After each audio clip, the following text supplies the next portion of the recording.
Hi friends, అందరూ ఎలా ఉన్నారు? బాగున్నారా? నేను కూడా చాలా బాగున్నాను. ఈరోజు నేను మీకైతే కనుక 70 సంవత్సరాల బామ్మకైతే కనుక ఇక్కడ వచ్చేసి నేను లైనింగ్ బ్లౌజు నార్మల్ కటింగ్ అనేది చేసి చూపించబోతున్నాను. ఈ బ్లౌజ్ కటింగ్ కోసం నాకు ఇచ్చినటువంటి మెజర్మెంట్ బ్లౌజ్ అనమాట. ఈ బ్లౌజ్ అంతా కూడా యాజ్ ఇట్ ఈజ్ ఇలానే ఉంటుంది. కాకపోతే ఫ్రంట్ నెక్ వచ్చి కొంచెం కిందికైతే ఉందన్నమాట. 2 ఇంచులు పై వరకు వచ్చేలాగైతే కనుక చూసేసుకోవాలి. అలాగే ఇందులో వచ్చేసి మెయిన్ వచ్చేసి పెద్దవాళ్ళ బ్లౌజులు హ్యాండ్స్ పొడవు ఉంటాయి, అలాగే వీపు పొడవు కూడా ఉంటుందన్నమాట. వీళ్ళందరికీ కూడా వాళ్ళు మీటర్ క్లాత్ ఇచ్చినప్పటికీ క్లాత్ అయితే మనకు సరిపోకుండా ఉంటుంది. అటువంటప్పుడు మనం ఎలా కట్ చేసుకోవాలనేది ఈ వీడియో అయితే ఉంటుందన్నమాట. ఈ వీడియో లాస్ట్ వరకు స్కిప్ చేయకుండా చూడండి, అప్పుడే మీకు ప్రతిదీ కూడా అర్థమైపోతుంది. ఇక్కడ కనిపిస్తున్నది వచ్చేసి శారీలో యొక్క బ్లౌజు, అలాగే లైనింగ్ క్లాత్ వచ్చేసి ఇది మీటర్ అయితే ఇచ్చేసారనమాట. ఈ మీటర్ లైనింగు నేను ముందుగా షింక్ అయితే చేసేసుకున్నాను. ఇందులో వచ్చేసి ముందుగా నేను హ్యాండ్స్ అయితే కటింగ్ చేసుకుంటున్నాను. చూడండి, ఇక్కడ వచ్చేసి ముందుగా డబల్ ఫోల్డింగ్ అయితే వేసేసుకున్నాను. అలాగే చూసారా, డబల్ ఫోల్డింగ్ అయితే ఉందన్నమాట. అలాగే ఇప్పుడు వచ్చేసి క్లోజ్లో ఉన్నవి మొత్తం కూడా నా వైపు ఉన్నాయి, ఓపెన్స్లో నాకు అవతల వైపు ఉన్నాయి. టోటల్ వచ్చేసి ఇప్పుడు ఇక్కడ మనకు 4 మడతలు అయితే కనుక వచ్చేసిందనమాట. ఇక్కడ 4 మడతలు ఇలా తీసుకున్న తర్వాత స్కేల్తో ఒక లైన్ అయితే కనుక డ్రా చేసుకోవాలి.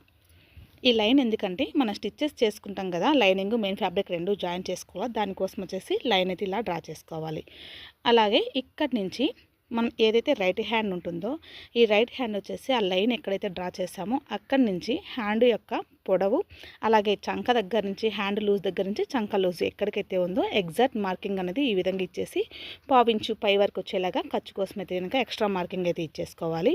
ఇప్పుడు చంక దగ్గర ఎక్స్ట్రా మార్కింగ్ ఇచ్చాం కదా, అలాగే షోల్డర్ వైపు అంటే హ్యాండ్ పొడవు వైపు కూడా ఎగ్జాక్ట్ మార్కింగు ఎక్స్ట్రా మార్కింగు 2 కూడా వేసేసుకొని స్కేల్తో అయితే లైన్ డ్రా చేసుకోవాలి. ఇలా లైన్ కూడా మనం స్టార్టింగ్ లైన్ నుంచి 1 ఇంచ్ వరకు ఒక స్ట్రైట్ లైన్ వేసుకొని అక్కడి నుంచి 1 ఇంచ్ దగ్గర నుంచి చంక దగ్గర వరకు స్ట్రైట్గా ఒక లైన్ అయితే వేసేసుకోవాలి. ఇలా లైన్ వేసుకున్న తర్వాత కరువు స్కేల్ ఏదైతే ఉంటుందో ఇక్కడ వంపు తిరిగే వరకు ఉంటుంది కదా, మనకు లైన్ టచ్ అయ్యే విధంగా చూసుకొని నేను ఇక్కడ మీకు వీడియోలో ఎలా చూపిస్తున్నానో ఈ విధంగా లైన్ టచ్ అవ్వాలన్నమాట. మనం తీసుకున్న క్రాస్ లైను టచ్ అవ్వాలి. అక్కడ టచ్ అయిన తర్వాత కరువు స్కేల్ చూడండి, మళ్ళీ చూపిస్తున్నాను. ఇక్కడ నుంచి ఇలా లైన్ టచ్ అయ్యేలాగా లైన్ డ్రా చేసుకున్నాం కదా, మళ్ళీ కరువు స్కేల్ని రివర్స్ చేసుకొని ఏ హ్యాండ్ షేప్ ఏదైతే ఉంటుందో ఆ షేప్ ప్రకారం ఇలా అయితే మార్కింగ్ అయితే ఇచ్చేసుకోవాలి.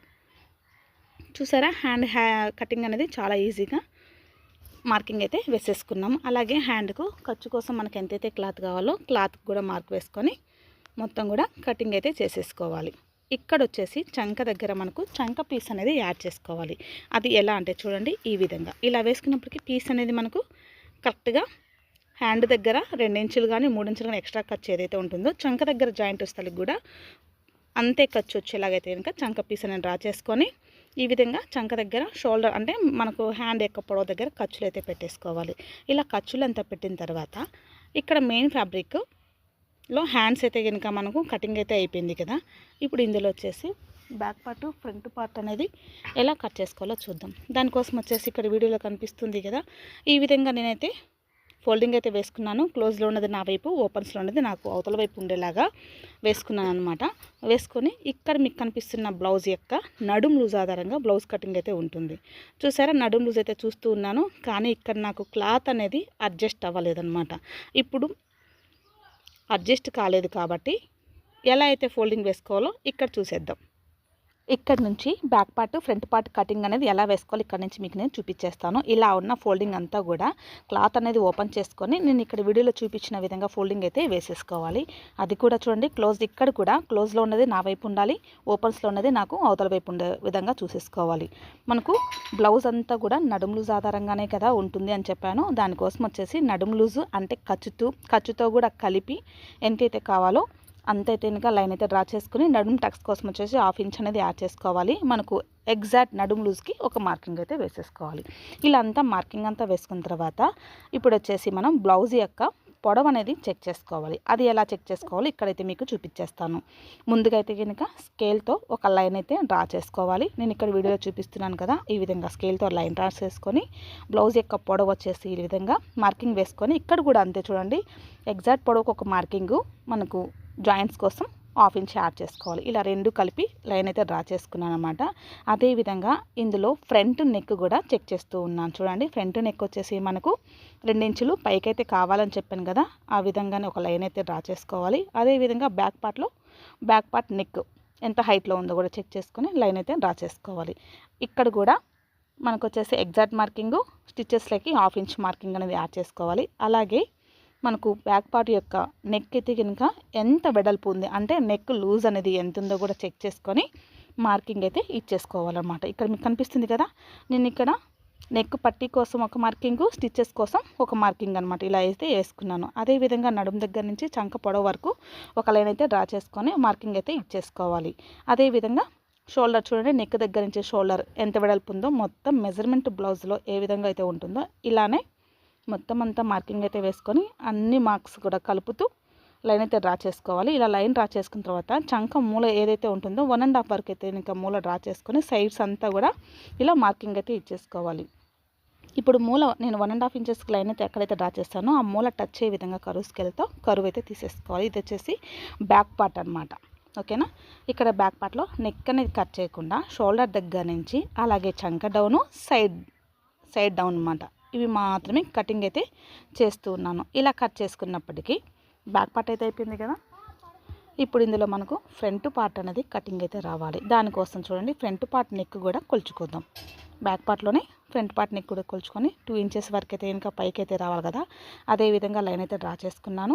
ఇక్కడ వచ్చేసి మనకు క్రాస్ బెల్ట్ స్టిచ్చెస్ ఎక్కడైతే ఉన్నాయో అక్కడ నుంచి 1/2 ఇంచ్ డౌన్కి అయితే వేసుకోవాలి. షోల్డర్ దగ్గర నుంచి మిడిల్ డాట్ ఏదైతే ఉంటుందో అక్కడ నుంచి 1/2 ఇంచ్ డౌన్కి, అలాగే సైడ్స్ కూడా సైడ్ జాయింట్ కూడా 1/2 ఇంచ్ డౌన్కి ఇలా 3 లైన్లు కలుపుతూ లైన్ అయితే డ్రా చేసుకోవాలి. ఇక్కడ చూసేసారా నార్మల్ కటింగ్ అయినప్పటికీ బ్యాక్ పార్ట్లోని ఫ్రంట్ పార్ట్ కొలతలు కూడా ఇక్కడ నేను తీసేసుకున్నాను. ఇక్కడ నెక్ నేను ఎక్కడ కూడా కట్ చేయడం లేదు. ఇప్పుడు దీన్ని మనం ఏ విధంగా కట్ చేసుకోవాలో ఫ్రంట్ భాగాలకు చూసేద్దాం. ఫ్రంట్ భాగాలు చూడండి ఇలా అయితే ఫోల్డ్ అయితే వేసుకున్నాను. మీకు ఇక్కడ చూపించడానికి మాత్రం ఇలా అయితే మార్క్ అయితే వేసాను కదా. ఇప్పుడు మనకి ఇందులో బ్యాక్ పార్ట్లో ఫ్రంట్ పార్ట్ కొలతలన్నీ తీసుకొని మార్క్ అయితే వేసుకున్నాం కదా. ఈ క్లాత్ అనేది సరిపోలేదు. అటువంటప్పుడు 2 పీసులు ఒకేసారి కట్ చేసేదానికి లేదనమాట. ఇందులో ఒక్కొక్క పీస్ అయితే కనుక కటింగ్ అయితే చేసుకోవాలి. చూడండి నేను ఇక్కడ ఎలా అయితే క్లాత్ అనేది అడ్జస్ట్ చేసి పెడుతున్నానో ఇక్కడ మీరు చూసుకోవాలి. మొత్తం బ్యాక్ పార్ట్ యొక్క చంక డౌను, సైడు, షోల్డరు, నెక్ దగ్గర మొత్తం అంతా కూడా లైన్ అయితే ఇలా డ్రా చేసుకోవాలి. అదేవిధంగా క్రాస్ బెల్ట్ కోసం మార్కింగ్ అయితే ఇచ్చేస్తాం కదా, ఈ మార్కింగ్ దగ్గర కూడా మొత్తం అంతా కూడా లైన్ అయితే డ్రా చేసుకోవాలి. చాలా అంటే చాలా సింపుల్ మెథడ్లో ఈజీగా అనేది మార్కింగ్ అయితే వేసుకుని కటింగ్ చేసుకోవచ్చు. అదేవిధంగా నెక్ కూడా ఇక్కడ నేను ఫ్రంట్ నెక్ మాత్రమే డ్రా అయితే చేస్తున్నాను. చూసారు మీకు ఇక్కడ తెలుస్తుంది. అలాగే చంక లోతు అయితే కావాలి కాబట్టి చంక లోతుకు కూడా ఇలా మార్కింగ్ అయితే ఇచ్చుకొని మొత్తం అంతా మార్జిన్ అయితే వేసేసుకున్నాను. ఇప్పుడు ఇలా సింగిల్గా ఇది రైట్ కావచ్చు లెఫ్ట్ కావచ్చు, ఎందుకంటే ఇది లైనింగ్ క్లాతే కాబట్టి ఏ క్లాత్ ఎలా ఉన్నా కూడా మనకు ఓకే. ఇలా అయితే ఒకటైతే కట్ చేసుకోవాలి. ఇప్పుడు సింగిల్ పీస్ మాత్రమే కటింగ్ అయితే చేసుకున్నాం అనమాట. మనము ఇంకొక పీస్ కోసం ఈ క్లాత్ పెట్టేసి మళ్ళీ మనం కటింగ్ అయితే చేసేసుకోవాలన్నమాట. అది కూడా ఇక్కడ మీకు నేను చూపించేస్తాను. చూసారా సింగిల్ పార్ట్ అయితే అయిపోయింది కదా. ఇప్పుడు డబల్ పార్ట్ కోసం మనకు ఫ్రంట్ భాగాల యొక్క పొడవు అలాగే ఫ్రంట్ భాగాల యొక్క లూజు 2 సరిపోయే విధంగా క్లాత్ చూసుకొని చెక్ చేసుకున్న తర్వాత మొత్తం అంతా కూడా కటింగ్ అయితే చేసుకోవాలి. ఇక్కడ కట్ చేసుకునేటప్పుడు కొత్తగా నేర్చుకునే వాళ్ళు ఎగ్జాక్ట్ మార్కింగ్స్ అనేది ఇచ్చుకున్న తర్వాతే కట్ చేసుకోండి. ఎందుకంటే నాకు అలవాటే కాబట్టి నేను ఇక్కడ మార్కింగ్ వేయకుండానే క్లాత్ పెట్టేసి క్లాత్ ఆధారంగానే మొత్తం అంతా కటింగ్ అయితే చేసుకుంటూ ఉన్నాను. ఇలా కొత్తగా నేర్చుకునే వాళ్ళు మాత్రం ఇలా చేయొద్దండి. చూసేసారా 2 పార్ట్స్ అనేది మనకి ఇక్కడ కటింగ్ అనేది పర్ఫెక్ట్గా వచ్చేసింది. ఇక్కడ మిగిలిన క్లాత్లో వచ్చేసి క్రాస్ బెల్ట్ కూడా కట్ చేసుకుంటే టోటల్ లైనింగ్ బ్లౌజ్ కటింగ్ అనేది మనకి ఇక్కడ లైనింగ్ వరకు కటింగ్ అనేది అయిపోతుంది.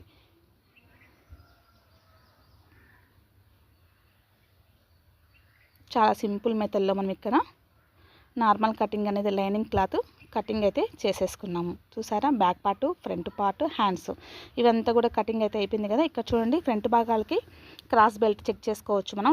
మనకు ఫ్రంట్ టక్స్ అయితే ఉంది కదా, టక్స్ పోంగా క్లాత్ అనేది మనకు కరెక్ట్గా సరిపోయింది. అలాగే చెస్ట్ లూజ్ కూడా చూసేద్దాం. మెజర్మెంట్ బ్లౌజ్తో ఖర్చులతో కూడా కలిపి మనకు ఇంకా ఎక్కువగానే ఉంది కానీ తక్కువగా లేకుండా కరెక్ట్గా సరిపోయింది అనమాట. ఎక్కడ కూడా మనకు పీస్ అనేది యాడ్ అవ్వలేదు. చూసారు ఇలా కట్ చేసుకున్నా కూడా.